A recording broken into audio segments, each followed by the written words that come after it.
Alright, happy 33rd araw, Barangay Aglayan. So this is the barangay formerly known as the Crossing Tolinabo. From the word na Aglayan, it means because there's a lot of aglay plants long time ago.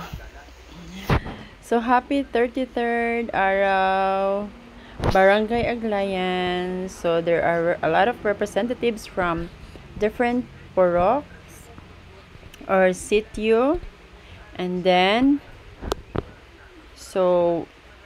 we represent from the LDPC or the Panday Diversified Products Corporation.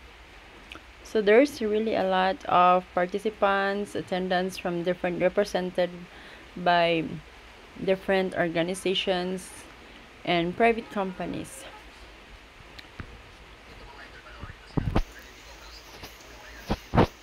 LDPC representing all females.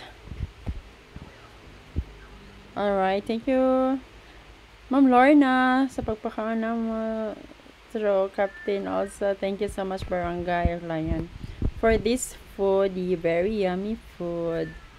Thank you so much and God bless.